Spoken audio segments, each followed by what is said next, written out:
Kilalang vlogger na si Orlan o mas kilala sa tawag na Queen Tabarang pumanaw na ngayong araw.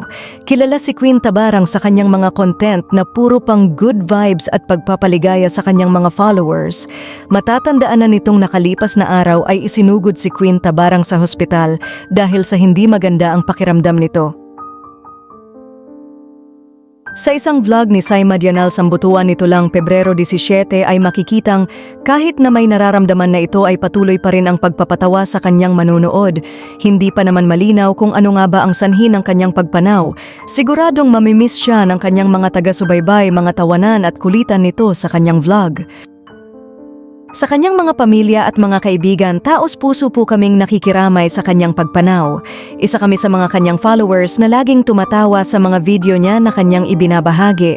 Salamat sa mga tawanan at pangtanggal stress na mga video nito.